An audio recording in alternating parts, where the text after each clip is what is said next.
से, जप से, योग से, यज्ञ से, पाठ से, पूजा से श्री कृष्ण उतना प्रसन्न नहीं होते जितना अनन्यता से होते। ये सब ध्यान रखो। अनन्यता जो मीरा जी कह रहे, मेरे तो गिरधर गोपाल दूसरो न कोई, जाके सिर मोर मुकुट मेरो पति। ये अनन्यता, अनन्य से, अनन्यता से प्रभु बहुत प्रसन्न होते हैं। इसीलिए ध्रुवदास जी ने प्रियाजू की अनन्यता के लिए कहा है कि यद्यपि भक्त अनन्य जो विषय इंद्रियन बस होए, कर्मठ कोटि जितेंद्रियन ते समलह न को। जो प्रियाजू का अनन्य हो गया, यद्यपि वो जितेंद्री नहीं है, पर वो करोड़ों जितेंद्रिय, करोड़ों कर्मकांडी से भी बढ़कर है, क्योंकि उसने प्रियाजू की अनन्यता ले ली। हमारे माई श्यामाजू को राज अंदर से, यही अनन्यता उसको निर्विकार करके प्रेम भक्ति में डुबो देगी। प्रेम भक्ति के बिना संसार का आकर्षण नष्ट नहीं होता।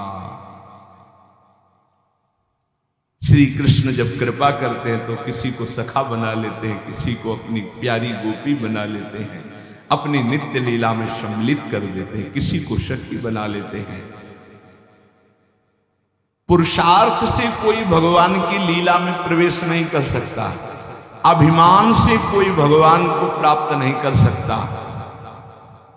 जो अनन्य हो गया वो दीन हो गया, जो निराश्रित हो गया वो आश्रित हो गया। यहां निराश्रित का है, रुपये का आश्रय, शरीर का आश्रय, संबंधियों का आश्रय, बुद्धि का आश्रय, भगवत आश्रय कहां है? भगवत आश्रय अंदर से हो जाए तो ये सब साधन है, साध्य भगवान है। जिसको अंदर से है कि मैं अपने पुरुषार्थ से भगवान को नहीं प्राप्त कर सकता, भगवान की कृपा से प्राप्त कर सकता, और रात दिन भजन करता है, पर पुरुषार्थ का अभिमान नहीं, वो भगवत प्राप्ति कर लेता है। बड़ा गूढ़ विषय है। एकमात्र भगवान के आश्रय में रहकर रात दिन भजन करता है, पर उसे अभिमान नहीं कि मैं भजन के द्वारा भगवान को प्राप्त कर लूंगा। उसको अंदर विश्वास है कि भगवान की कृपा से हमें भगवत प्राप्ति होगी, और खूब रात दिन भजन करता है, खूब लीला गायन, लीला चिंतन करता है। सनातन ने कहा, प्रभु ये तो समझ में आ गया कि भगवान की शरणागति से माया चक्र से मुक्त हुआ जा सकता है, भगवान की शरणागति में अनन्यता प्रधान है, ये समझ में आ गया। प्रभु ये अनन्यता कैसे होती है, प्रेम भक्ति का अंकुर कैसे उत्पन्न होता है? तो प्रभु ने कहा, सनातन ये अनन्यता प्राप्त करने का एकमात्र उपाय है भगवत प्रेमी महात्मा का आश्रय। जैसे परमहंस शिरोमणि जड़ भरत जी ने राजा रहुगण से कहा, जब रहुगण को उपदेश किया तो उन्होंने कहा, ये भागवत धर्म, ये ब्रह्मबोध कैसे प्राप्त होगा, उपाय क्या है? तो कहा, रहुगणै तत्तपसा नयाति, न चेज्यया निरूपणाद् गृहाद्वा, न छन्दसा नैव जलाग्नि सूर्यैर् विना महत्पाद रजोभिषेकम्। जड़ भरत जी ने कहा, रहुगण ये जो हम तुम्हें उपदेश कर रहे हैं, ये तपस्या से नहीं प्राप्त होता, यज्ञ करने से नहीं, दान करने से नहीं, घर द्वार छोड़ने से नहीं, वेदों के पाठ से नहीं, जल अग्नि या सूर्य के सेवन से नहीं। इसकी प्राप्ति का एकमात्र उपाय है भगवत प्राप्त, भगवत प्रेमी महात्मा की चरण रज का सेवन। चरण रज का सेवन होता है उनकी आज्ञा में रहना। एकमात्र ये उपाय है प्रभु के अनन्य होने का और प्रभु की प्रेम लक्षणा भक्ति का अंकुरण हृदय में होने का। बिना भगवत प्रेमी महात्मा के भगवत प्रेम प्रकट हो ही नहीं सकता। रेमन रसकन संग बिन रंचन उपजय प्रेम। अगर कोई भगवत प्रेमी महात्मा का आश्रय छोड़ दे तो जैसे कोई मगरमच्छ भरे हुए समुद्र में तैरना ना आता हो कूद पड़े, अगर तैरना भी आता है तो वो लील जाएंगे मगरमच्छ, ऐसे। हे सनातन, नैषां मतिस्तावदुरुक्रमांघ्रिं स्पृशत्यनर्थापगमो यदर्थः महीयसां पादरजोभिषेकं निष्किंचनानां न वृणीत तयावत। जैसे प्रहलाद जी ने हिरण्यकश्यप से कहा कि जब तक भगवत प्रेमी महात्माओं की चरण रज में स्नान नहीं होता तब तक जैसी मेरी मति भगवान में लगी ऐसी किसी की नहीं लग सकती। भगवत प्रेमी महात्माओं की चरण रज में, क्योंकि भगवत भक्तों की चरण धूलि में ऐसी सामर्थ्य है, उनकी आज्ञा पालन में ऐसी सामर्थ्य है कि समस्त विकारों का, अहम का नाश करके दैन्य भाव प्रकाश, दैन्य से ही भगवान रीझते हैं। जब तक तत्वदर्शी भगवत प्रेमी महात्माओं का संग नहीं, उनकी सेवा नहीं, उनका आज्ञा पालन नहीं, उनकी चरण रज नहीं, तब तक उसके हृदय में भगवत प्रेम या भगवत अनन्यता आ ही नहीं सकती।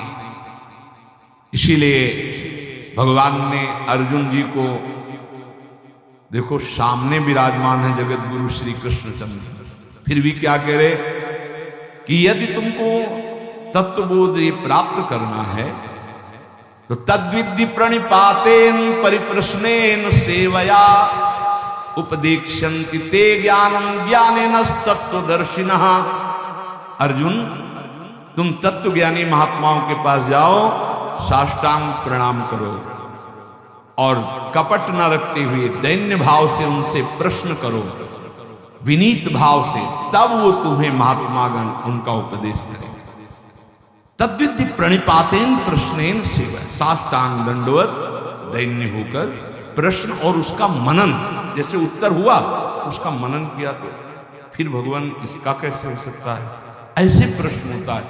भाई देखो हम बता रहे कि ज्ञानी और अज्ञानी, महात्मा दुरात्मा, ये केवल शब्दों का एक श्री कृष्ण सारे जगत में छाए हुए है। ये तुम जान लो तो तुम ज्ञानी हो जाओगे, और जब तुम ज्ञानी हो जाओगे तो कोई अज्ञानी दिखेगा नहीं, और जब तक तुम अज्ञानी रहोगे तब तक कोई ज्ञानी दिखेगा ही नहीं। पापी को सब पापी नजर आते हैं, राम भक्त को सब राम नजर आते हैं, श्याम भक्त को सब श्याम नजर आते हैं, काम भक्त को सब कामी नजर आते हैं, ज्ञानी को सब ज्ञानी नजर आते हैं, अज्ञानी को सब अज्ञानी। दृष्टि जैसी वैसी सृष्टि, जाकी रही भावना जैसी, प्रभु मूर्ति देखी तिन तैसी। जो तत्वदर्शी महात्मा है उनके सामने जाकर प्रणिपाते कृष्णया। एक बार महाराज विदेहराज जनक जी ने जब 9 योगेश्वरों से प्रश्न किया कर्म के विषय में, बोले यही प्रश्न हमने सनकादि से किया था, पर वो मौन रहे, उत्तर क्यों नहीं दिया? तो उनका इसलिए नहीं दिया कि आप उस समय अनाधिकारी थे, उस समय आप अनाधिकारी थे इसलिए वो मौन थे। मौन का मतलब अज्ञान नहीं है कि उत्तर देने की सामर्थ्य नहीं, आप अधिकारी नहीं इसलिए चुप थे। तो हे सनातन, संतों के पास जाकर दैन्य भाव से उन्हें सबसे बड़ा देवता मानते हुए कि साक्षात प्रभु, फिर उनके चरणों में बैठकर दैन्यता से प्रश्न करे, तब जो वो बोलते उसका मनन करे तो उसके हृदय में भगवान की अनन्यता आ जाएगी, प्रेम का मार्ग खुल जाएगा। बहुत बातों में क्या तुम्हें सार बात बताता हूं कि प्राणी मात्र का परम पुरुषार्थ है भगवत प्रेमी महात्मा के संग से श्री कृष्ण के नाम रूप लीला धाम में रंग जाना। परम आराध्य प्रभु वृंदावन चंद्र ये पुरुषार्थ को नहीं देखते हैं, ये अपने आश्रय और अनन्यता को देखते हैं। ये बड़ी तसल्ली वाली बात है। ये पुरुषार्थ नहीं देखते तुम कितने बड़े तपस्वी हो, कितने, ये मेरा है बस। अवगुण करे समुद्र सम प्रियाजू का स्वभाव, गणत ना अपनो जा, मेरा है अनन्य भाव। जो संसार के संबंधों से आंतरिक मुख मोड़कर पतित पावन प्रभु की आराधना करता है, वो इस संसार समुद्र से मुक्त हो जाता है। सर्व शास्त्रों को मथ करके ये तुम्हें सार बात बता रहे हैं। क्या? आराध्यो भगवान ब्रजेस्तनयस्तद्धाम वृंदावनम रम्या काजित उपासना ब्रजवधूर वर्गेण या कल्पता। श्रीमद् भागवतम प्रमाणम अमलम प्रेमापुमार्थो महान श्री चैतन्य महाप्रभुर मतमिदम तत्राग्रहो ना परा। महाप्रभु चैतन्य देव कहते हैं समस्त शास्त्रों का समस्त संतों का सार मत हम तुम्हें बता रहे हैं। वृंदावन का आश्रय, वृंदावन बिहारी का आश्रय, निरंतर उनका नाम जप ये भगवत प्रेमी महात्माओं के संग से होता है। महात्माओं का संग और भगवत आराधना ये निश्चित भगवत प्राप्ति करा देती है। सनातन जी ने महाप्रभु के चरणों में मस्तक रखा। महाप्रभु ने हाथ फिराते हुए कहा, कुछ समय तक हमारे पास रहो और इसके बाद जहां भक्ति मूर्तिमान होकर नृत्य करती वृंदावन चले जाओ और आजीवन वहां वास करो। भिक्षावृत्ति से ब्रजवासियों की टूक पाओ और वृंदावन। तो 2 महीने महाप्रभु के पास काशी में रहे। इसके बाद वृंदावन आकर के जो ब्रज में अद्भुत भजन किया रूप जी ने, सनातन जी ने, तो प्रसिद्ध है भक्तमाल में पावन चरित्र उनका। पूज्य श्री रघुनाथ दास जी गोस्वामी जी, ये इनकी बाल्यावस्था थी। कितना स्वच्छ हृदय होता है भगवत प्रेमी महात्मा का, बाल्यावस्था में जाए। ये बाल्यावस्था में ही नाम प्रेमी थे। बाल्यावस्था बहुत बड़े घराने के थे श्री पूज्य रघुनाथ दास गोस्वामी जी। काम क्रोध लोभ तो इनको छू ही नहीं गया था। वैसे पहले देखा हमने गांव में कि 15-16 वर्ष तक तो बच्चे एकदम निर्विकार निर्मल। ये मोबाइल भगवान जब से पधारे हैं सबके कर कमल में, तब से बड़ी बुरी दशा होती चली जा रही नवीन बच्चों की। वो जो मनावे सो देखते हैं, जो देखते हैं वही मनन करते हैं, वही आचरण में उतारते हैं। इसीलिए बहुत बुरी तरह जो हमारे जीवन की उन्नति की नींव है वो नष्ट होती चली जा रही है। नए बच्चों 12, 13, 14 वर्ष की अवस्था के बच्चों को सांसारिकता का संपूर्ण ज्ञान, ये है आज के बौद्धिक स्तर की भूमिका। जबकि उनको पढ़ाई में, उनको संयम में, उनको सदाचार में ढलना चाहिए तो उल्टी रीति में ढल रहे हैं। इसीलिए बहुत संकट में हमारी आगे पीढ़ी अगर संभली नहीं ना तो बहुत संकटपूर्ण। नए 18, 20 वर्ष के बच्चे ड्रग्स का इंजेक्शन लगा रहे हैं। सोचो उनकी क्या जीवन रह गया, अब उसके बिना जी नहीं सकते। और ना वो माता पिता से बताते हैं ना कोई, और वो इतनी बुरी स्थिति को प्राप्त है। अब उनको चाहिए, उसके लिए वो कुछ भी करने को तैयार है। पहले उनको दोस्तों ने फ्री चखाया, फिर धीरे धीरे वो व्यसनी बन गए। फिर आज समाज में बहुत ये व्यसन, व्यभिचार, छल कपट मानो एक तांडव कर रहा है और उसे सुख माना जाता है, उसे उन्नति मानी जाती है। पर निर्मलता उन्नति है, निष्कामता उन्नति है, ये लोग नहीं समझ पा रहे। श्री रघुनाथ दास गोस्वामी जी का हृदय बचपन से ही बहुत ही शांत स्वभाव का।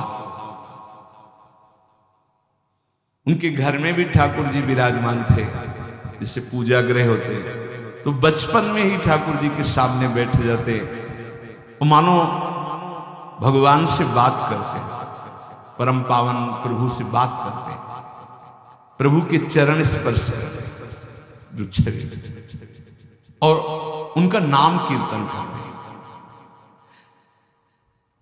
ये होता है पूर्व का कोई ऐसा भजन होता है जो बचपन में अपना रंग दिखाता है, जो भगवान कहते हैं जैसे मेरा भक्त है नामे भक्ता प्रणश्यति, एक जन्म में भगवत प्राप्ति वाली बात नहीं बन पाई तो फिर अगला जन्म महाभागवत का देते हैं।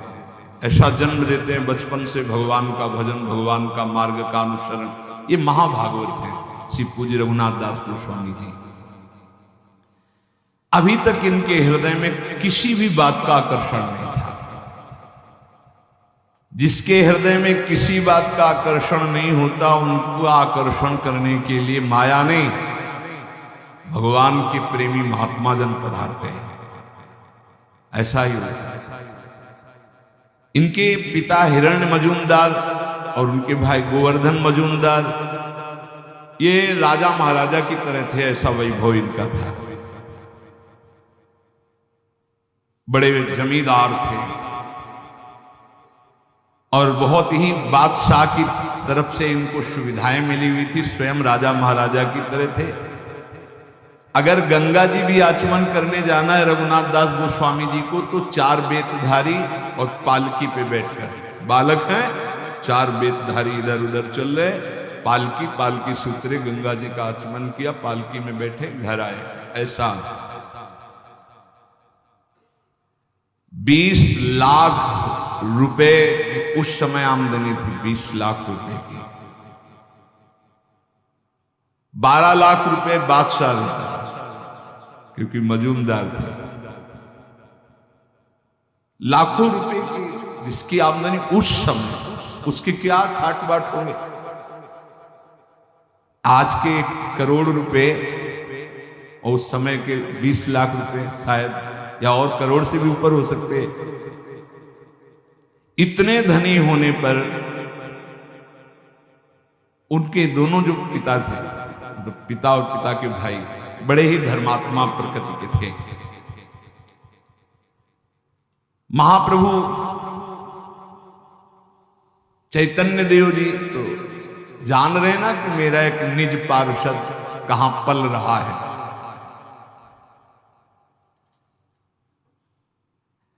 कभी कभी ठाकुर हरिदास जी जब उधर से जाते थे तो उनके यहां जाते थे, वो भक्तों का सम्मान करते थे।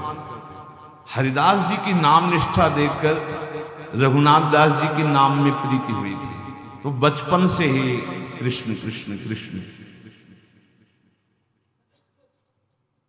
महात्मा रघुनाथ दास जी बाल्यावस्था में इतने तेजस्वी थे कि जो देखता वो लुभायमान हो जाता। लावण्य ऐसा, आकर्षण ऐसा, नाम जप का ऐसा, गंभीर स्वभाव, बहुत कम बोलना, ठीक किसी को उत्तर न देना, क्योंकि नाम जब छूट जाएगा अगर ठीक से ज्यादा बातचीत करेंगे, कम बात करना। बहुत अच्छे कृपा पात्र जन होते हैं जो ज्यादा बातचीत नहीं करते। राधे राधे, कहाँ जा रहे हो, क्या है, क्यों न राधे राधे भी बोलना, अंदर बोलना है राधे राधे, चुपचाप निकलो, ये संसार है। राधे राधे बोल रहे हैं, हाँ हम अंदर से बोल रहे हैं, तुम बोलो 2 बार, हम हर श्वास बोल रहे हैं राधे राधे, आगे बढ़ो।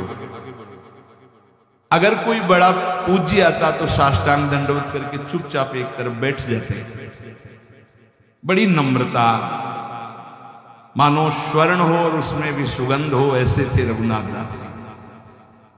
कोई ऐसा नहीं था जो इनको देखकर मोहित ना हो जाए, गले से लगाना नहीं चाहे बालक।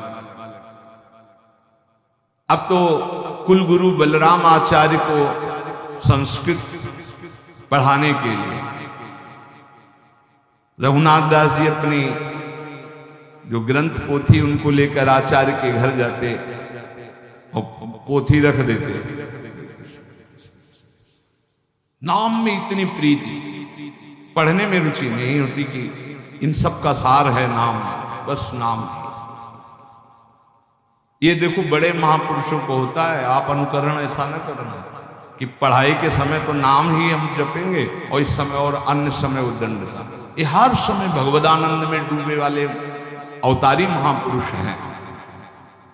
सरल स्वभाव कोमल प्रकृति पर रघुनाथ दास जी के हृदय में हरिदास जी का बहुत बड़ा प्रभाव पड़ा। नाम प्रेमी जो ठाकुर हरिदास जी, जिनकी पीछे चर्चा सुनी, इसीलिए वो किसी समय भी नाम नहीं छोड़ते थे बाल्यावस्था में।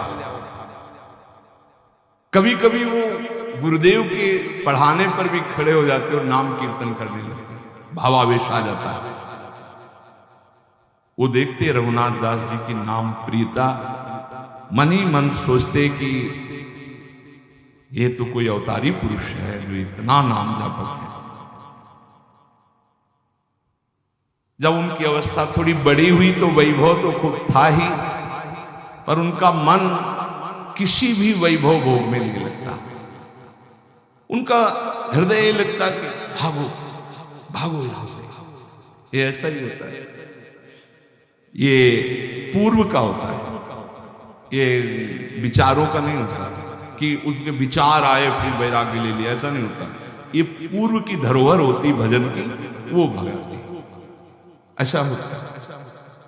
भागो भगवान की तरफ, भागो भगवान को प्राप्त करो। रघुनाथ दास जी के हृदय में जिधर देखते सब काटने को दौड़ता वैभव। भागो, कहां भाग के जाएं, भागो, बस वो अंदर होता है, भागो असरण शरण की शरण में भागो। मन ऐसा व्याकुल हुआ कि स्वच्छंद नाम जप करूं, भिक्षा मांग के पाऊं, भागो, ऐसा अंदर से आया। ये सोने की चांदी के ठीकरों में जीना मुझे अच्छा नहीं लगता। प्राणों की बाजी लगाकर अब इस बार मुझे इस जेल से मुक्त होना है। ये जो धन वैभव की जेल है, उनका मन तड़पने लगा कि थोड़ा तो किसी महात्मा का संग मिल जाए, मेरा बल पक्का हो जाए।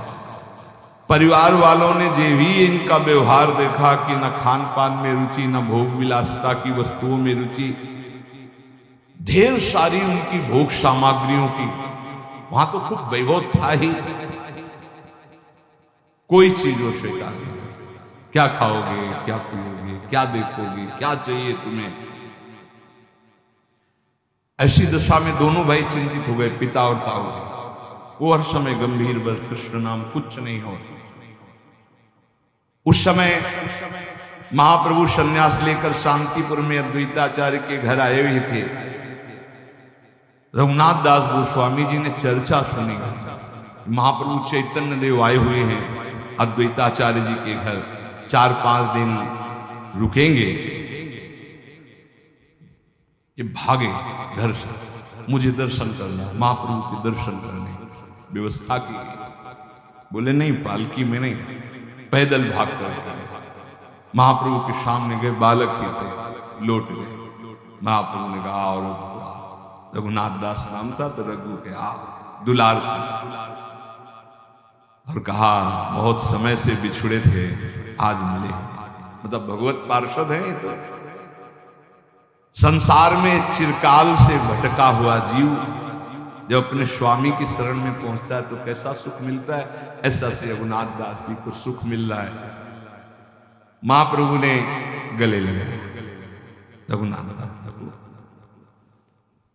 रघुनाथ दास जी ने कहा, प्रभु मुझे कुछ अच्छा नहीं, पता नहीं क्या हो गया, ऐसा लगता भागूं। उनका नहीं, बिल्कुल नहीं, घर में जाके रहो और घर में भजन करो। ये मरकट वैराग्य अच्छा नहीं होता। 4 दिन के लिए बैरागी बने, फिर लौट करके घर की बात याद आवे, घर की सुविधा याद आवे, ऐसा नहीं। वैरागी को घर से कोई भी वस्तु का प्रयोग नहीं करना चाहिए। ये सिद्धांत है, वैराग्य का ये सिद्धांत है। वो भगवत आश्रित ही जीना चाहिए। धाम है इसलिए थोड़ा सा गुरुजन छूट दे देते हैं, चलो वास करो किसी तरह के शिव, पर वो एकमात्र वैरागी का आश्रय भगवत प्रदत्त जीवन होना चाहिए। भगवत प्रदत्त वैरागी का मतलब ही होता है भगवत प्रदत्त जीवन। महाप्रभु ने कहा नहीं, ये मरकट वैरागी अच्छा नहीं होता। 4 दिन के लिए बैरागी बने, फिर घर का याद आवे, घर की वस्तु का सेवन, ऐसा है। महाप्रभु ने कहा, ये मरकट वैराग्य ठीक नहीं रहता, तुम जाके घर में रहो। रोते हुए वापस चले आए। जब महाप्रभु ने स्वीकार नहीं किया, पिता को बड़ी चिंता। बहुत सुंदरी नवकिशोरी से इनका ब्याह करवाया। यही एक फांस है जिसमें रोका जा सकता है बैरागी को। गोवर्धन दास धनी थे, राजा और प्रजा दोनों की प्रीति भाजन थे, बड़ी प्रतिष्ठा थी, उनकी बड़ी ही सुंदर कन्या थी, उससे विवाह करवाया। राजाओं के समान वैभव उन्होंने दहेज में दिया। रघुनाथ दास जी को ऐसी सुंदर पत्नी, ऐसा सब भोग विलास देखा। कैसा कृष्ण नाम का स्वाद है, जबरदस्ती ब्याह कराया गया। उनकी तो रुचि ही नहीं थी। पिता को क्या पता था कि इनका मन तो किसी अव्यक्त से संबंध मान चुका है। पत्नी का सौंदर्य, पत्नी की प्रियता, भोग सामग्रियां, सब वैभव तुच्छाति तुच्छ इनको नजर आया।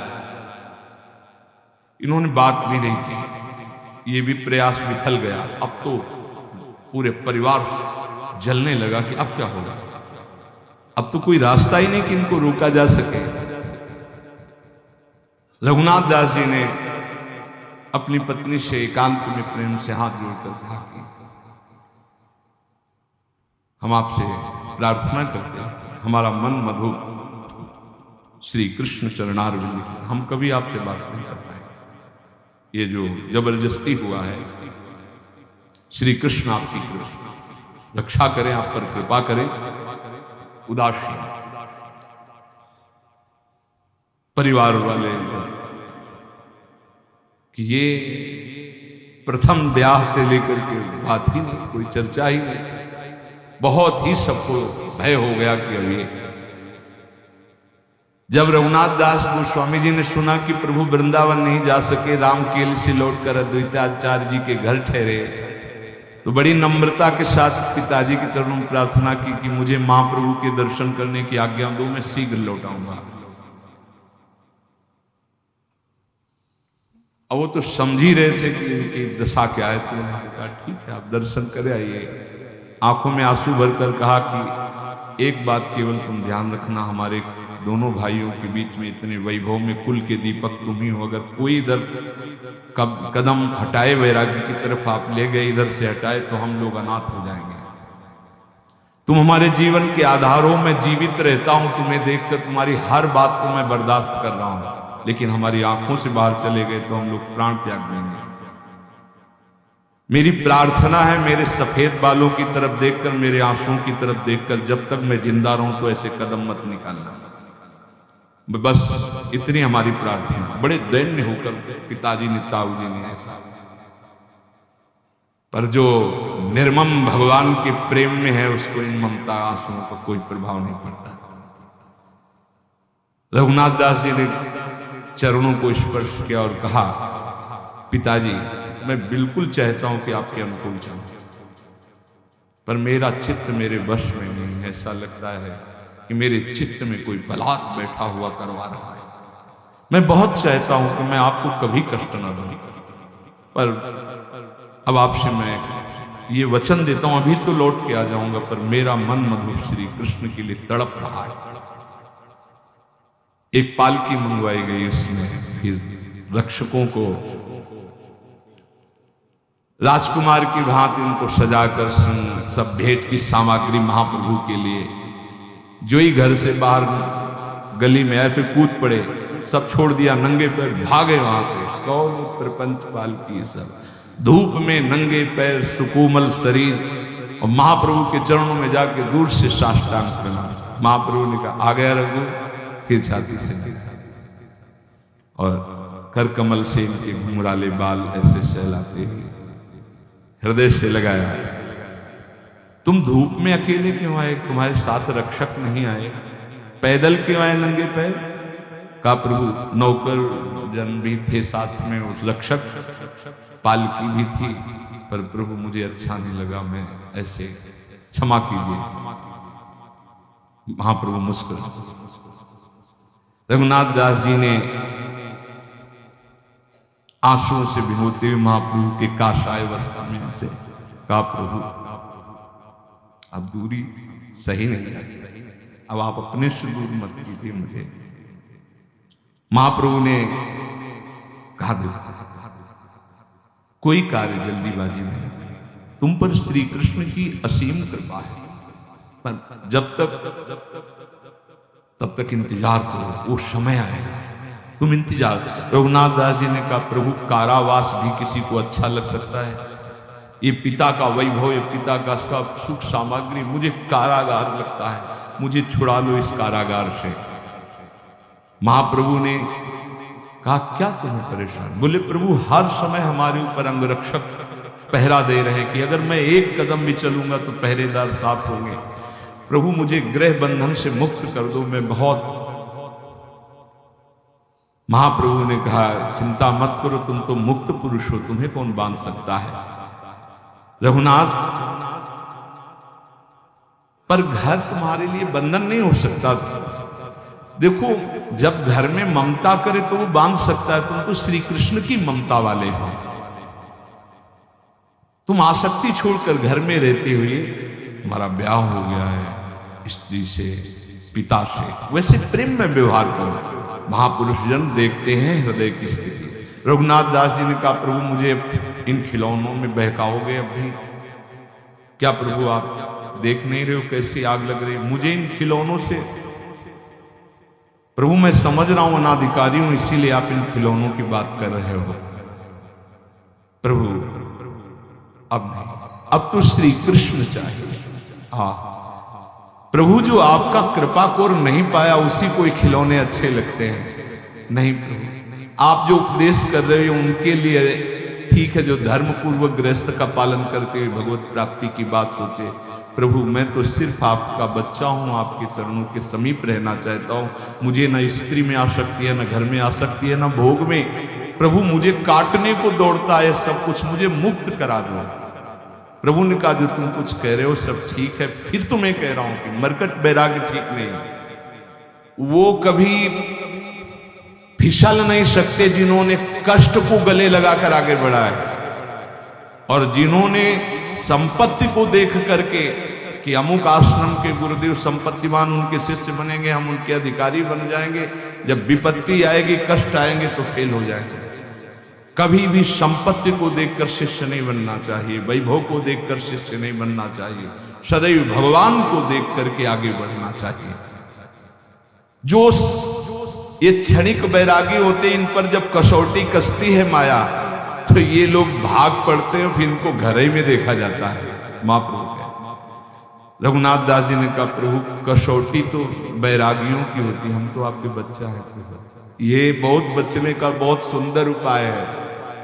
प्रभु क्या आपकी कृपा रूपी अमृत का पान करने वाले को कभी क्या विषय भी सता सकता है ना? क्या आपके चरणों का आश्रय लेने वाले को कभी राग फंसा सकता है? प्रभु ने धीरे से कहा, ठीक बात है, तुम्हारी ठीक बात है, पर अभी मेरी आज्ञा है, तुम जाओ, अभी घर जाओ। मैं यहां से लौटकर पुरी जाऊंगा, फिर समय आएगा तुम पुरी में मुझे मिल जाओगे। ये नहीं कहा कि आप आना, समय आएगा तो तुम पुरी में मुझे मिल जाओगे। रघुनाथ दास जी को लगा कि महाप्रभु का आदेश हो गया है। अभी महाप्रभु पुरी तक पहुंचे, 7 दिन 7 रात्रि महाप्रभु के पास ही रहे। अद्वैताचार्य जी के घर महाप्रभु का उच्छिष्ट पाते, चरणों के नीचे शयन करते। वहीं श्रीमन माधवेंद्रपुरी की पुण्यतिथि समीप ही थी। अद्वैताचार्य की प्रार्थना करने पर शांतिपुर में महाप्रभु और टिके। कई दिन तक आनंद मिलता रहा रघुनाथ दास गोस्वामी को महाप्रभु के उच्छिष्टामृत का। महाप्रभु फिर वहां से जब चले तो रघुनाथ दास गोस्वामी जी रोते हुए घर आए। मजूमदार जी ने समझ लिया कि अब ये हमारे हाथ से गए, अब ये हमारे वश में नहीं। कड़ा पहरा लगा दिया कि अब तो प्यार की जरूरत नहीं, शासन की जरूरत है। 1 मिनट के लिए भी 10 छड़ीदार साथ, स्वयं लघुशंका शौच कई में, बाहर स्कूल जाना बंद, विद्यालय संस्कृत के जाना बंद, पालकी में बैठाल करके आचार्य को घर बुलाते, पैसा था यहीं पढ़ो, पूरी व्यवस्था। रघुनाथ दास जी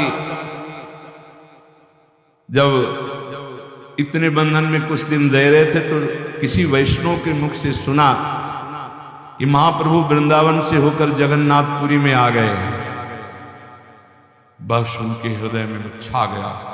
महाप्रभु ने कहा था, जब मैं पुरी आ जाऊं तो पुरी में समय आएगा तब तुम मिलोगे, भागो यहां से भागो, ऐसा उनके हृदय में आया था।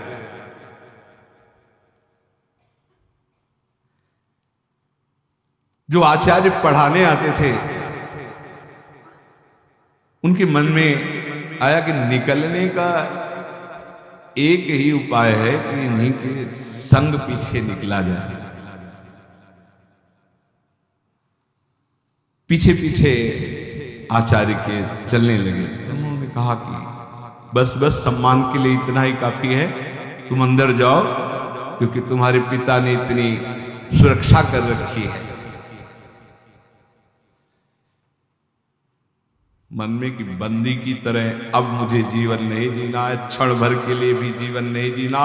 हा गौर हा प्राण वल्लभ। अंदर से एकदम फिर अपने को संभाला और कहा, गुरुदेव अंदर तो सब व्यवस्था है, पीछे सब खड़े हैं, थोड़ी देर खुली हवा में आपके साथ चल सकते हैं?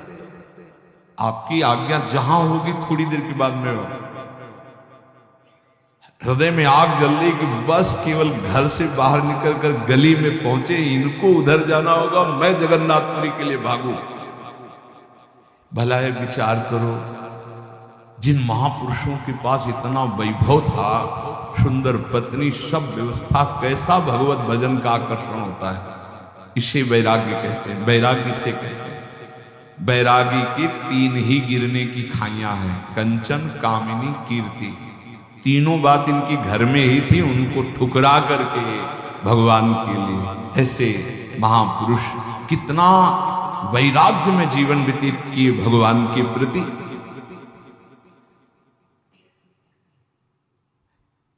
रघुनाथ जी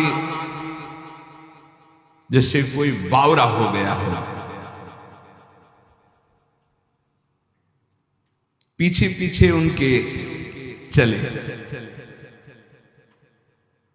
उन्होंने कहा, जाओ वापस, अब तो जाओ ना। हाँ गुरु, पहले आप आगे निकल करके अपने गली में जाइए, हम तो वापस, हम तो आपके चरणों के दर्शन खड़े खड़े कर रहे हैं। उनको लगा ये भी ठीक बात हो गए। जे ही ऐसे गए, आसपास देखा, अच्छा अंगरक्षकों ने इसलिए कि गुरु जी के पास 4 कदम जाएंगे, भाग पड़े रघुनाथ दास जी। हा गौर हा प्राणनाथ जगन्नाथपुरी के लिए। जिसको भगवान में अनुराग हो जाता है, उसको कोई संकट, कोई विपत्ति, नई अवस्था, नंगे पैर, ना कुछ खाना, ना पीना, ना कोई साथी, और जगन्नाथपुरी नजदीक थोड़ी है। कई दिन रात भागते ही रहे, क्योंकि पता था कि राज कर्मचारी पकड़ लेंगे। देखो,